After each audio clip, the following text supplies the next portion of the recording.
Hello, YouTube. This is Tyson from TVEnthusiast, and I'm joined by Will from TVEnthusiast. Hello. And today we're talking about Game of Thrones, Season 7, Episode 6. In particular, we are talking about the tense standoff between our motley crew of heroes and the army of the undead. So we're not going to talk about the entire kind of scene up north, and we're not going to talk about the other storylines happening, at least not in this video. We'll talk about that in our podcast, which we record on Thursdays, up on Fridays. So look forward to that for kind of full spoilerific detail on all of that stuff. We're going to be talking specifically about our heroes stuck on a frozen lake encircled by an army of the dead. Scene kind of kicks off right away. They, as they're getting encircled, they right before that, they had sent Gendry out. He's running off to get a raven to send out to Daenerys. That's basically their only hope, as they get surrounded by this just massive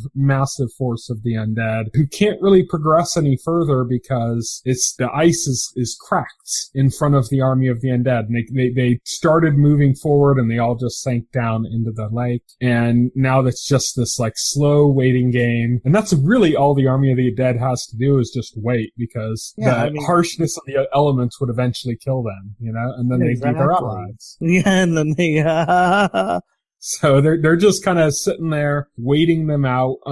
I know some people are probably going to have complaints about how quickly time passes, the fact that they get the raven to Daenerys and back, but this did take time. You could see the fact that the sun set and rose again, and it got dark again. So there was some time passing on this. Not as much time as it would need for everything that happened with them getting the raven out and Daenerys flying back and all of that. It still was a bit expedited, but there was at least the show of some passage of time going on in the scene. And you just kind of had everybody standing around basically waiting for death. They know they're pretty much doomed. And their only hope is that Daenerys gets the raven and saves them in time. The first death that happened, Thoros of Myr, he was somebody that he was already injured earlier in the episode. We'll be talking about that in the podcast, but they kind of got up in the morning and he was dead. And so they had to burn his body or he'd turn into a white and start attacking them. So they got rid of him. And then in kind of frustration, the Hound is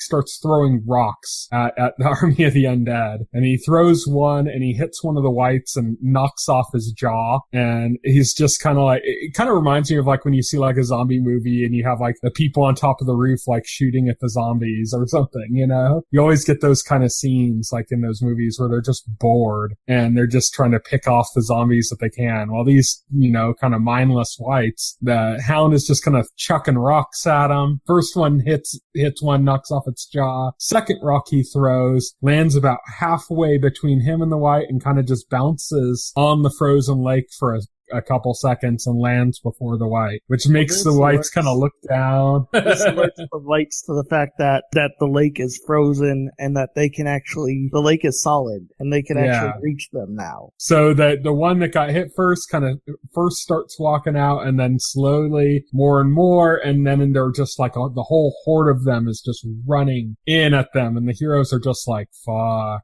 You could see the Hound's face when that happened, and the white looked down and got up. The look on his face is just classic. He's just oh shit, what did I do? And everybody else, you could just see their stomachs drop, and they notice that. So the whites are running at him. They're battling them off the best they can. It's tense. There's quite a few near miss moments. Watching it the first time, I don't know about you, but there were several times where I was oh shit, did so and so just die? And then it didn't happen, Yeah. There was one scene in particular where it really looked like Tormund Giantsbane was getting killed. He's getting dragged down into the lake by a bunch of whites. He's screaming help me, and being pulled down, and it was holy shit, they're just killing him. Well, it's Tormund. It looked like Tormund was gonna bite it there for. Yeah. He was getting pulled down. It was brutal. He was just getting dragged down. Oh, come on. After Tormund has been so awesome all episode. Yeah. I was like, but we didn't lose him. In fact, the Hound saving him. The Hound saved him, which was really cool. You know, it was just this really tense, cool scene. You know, all the White Walkers, all the whites, all that stuff are coming at the group and they're fighting them off. It is a losing battle. It's a completely losing battle. Oh yeah, they turned into a suicide mission at that point. Yeah, pretty much. It was like, and they're completely encircled too. It's not just like a force coming at them; it's like all around them, and there's only 7 of them or something. You know? Yeah. There's no escape. There's nowhere to go to escape. It's you're gonna die. I totally thought there's one scene where I totally thought the Hound had just been killed, and it turned out it was just kind of one of the, for lack of a better term, one of the red shirts. Yeah. There were several scenes throughout the episode where people did it, and I was like, oh shit, who was that? It was like, oh, that was nobody important. Yeah, there were a lot of red shirts that happened to be joining. I don't know, I kind of feel like almost like that was a bad design, I guess, by the show, that they had this like random group and they never showed them once. Like they had all these conversations between different characters, and they're just lingering off somewhere in the background. There's a bunch of red shirts. No dialogue at all, no like, you know, hey, I retire next week. No like cop movie cliches to get you to be even the slightest bit invested in these other characters. I thought that was a little weak, and I feel split in the sense that I'm glad like a lot of characters, because a lot of those characters I really like that were in that battle. So there's a part of me that's glad they didn't die because I want to see more of those characters. But there's another part of me that kind of feels like they kind of cheaped out by not killing him, you know? Right. Like, did we really need, like, I like Tormund Giantsbane, but did he really need to live past that point? You know, is he so important to the story that they couldn't have killed him? Same goes for, like, I think the Hound, they have more story to tell with him, but did we really need Beric Dondarrion to survive? First of Mir died. Did we really need Beric to survive at that point? Like, are we really going to have more story for him? Maybe the Lord of Light has more for him to do. I just can't imagine what they're going to bring him back for with like, you know, with the number of episodes they have left. So it just kind of feels like, you know, there should have been more significant deaths instead of all just these red shirt deaths. Do people have to die just because there's nothing left for them to do? Yes. No, yeah. It's just that you need that weight of like, oh, this is going horribly wrong. There we basically have one character death in this part. There was kind of that weight. Yeah, at the end, but I'm still kind of surprised. Which, by the way, I told you before that there was a part of the episode that was spoiled for me that was a big spoiler. That was it. What you're talking about. That's a pretty big freaking spoiler. Yeah. Well, it was actually what happened at the very end of the episode that was spoiled for me, so it spoiled it on like multiple levels. That's even yeah. That was a spoiler. It's freaking out. We won't talk about what happens at the end, but we'll just say we're going to talk about that on the podcast in more detail. We're going to talk about that in detail. Everything that happened in the episode, we're going to talk about in detail on the podcast, of course. So you can look forward to that. For sure. But we will say that Daenerys does come and she saves everybody, with her dragons.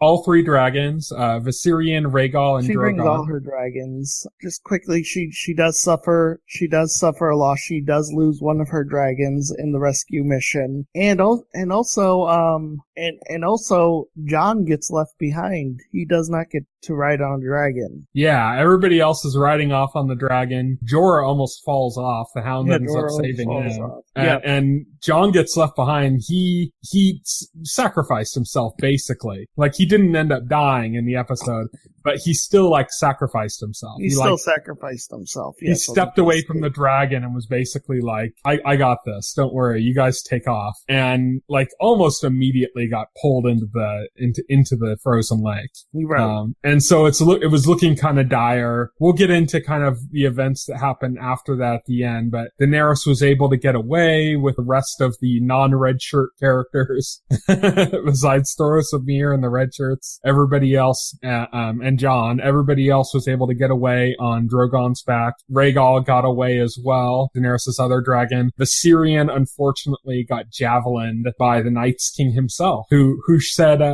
Scorpion Ballista, what? Yeah, definitely. I'm not going to comment on that. I'm going to comment on that on the podcast. But man, I mean, I just have to comment on it just because, like, Jesus, it's like, it shows you that the White Walkers don't just have the ability to, like, it's not merely the ability to raise the dead, merely, as if that's a small thing, but man, he bested a Scorpion Ballista with like strength of a throw with just his arm. Yeah.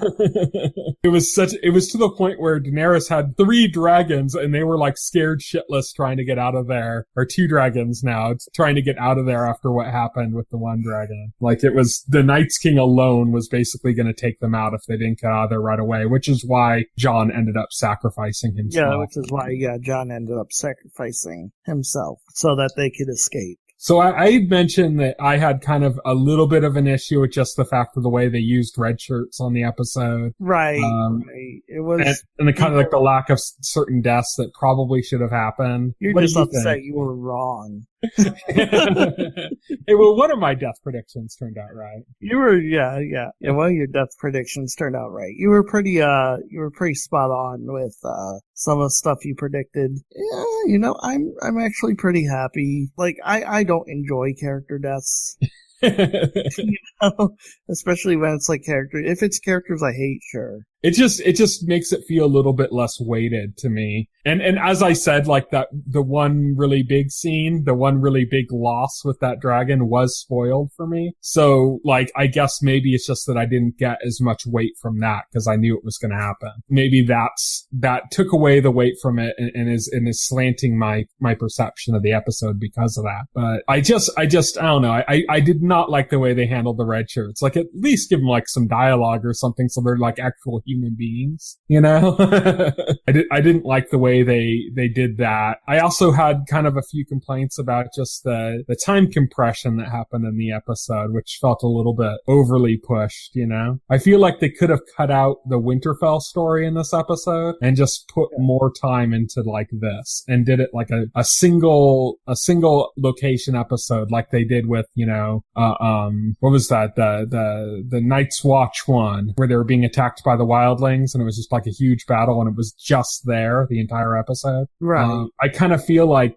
maybe they should have done that again with this stuff and focused completely on that and just taken a little bit more time to kind of, just pace things out a little bit longer. But as much as like I feel like certain characters should have died and they didn't and stuff, I do like those characters, so I'm glad they're not dead. It's just like I feel for storytelling. It might have been better if they had. But yeah, I mean, crazy episode, very well done. I actually watched like the making of, like, where it showed how they put the episode together. It's a good watch. So anybody want to check that out on YouTube, there's on the official Game of Thrones channel and on the HBO channel, there's a YouTube video that shows how they pulled off the whole scene, and it's pretty crazy the scale of what they did. And we just got to keep giving credit to Game of Thrones for the things they've been pulling off this season. Yeah, definitely. It's pretty epic in scale. It's the kind of stuff that, you've never seen on TV before, and it's amazing. But yeah, I mean, still have a few complaints, but we'll get into some of that when we talk about the full episode next week. That's it for our discussion today.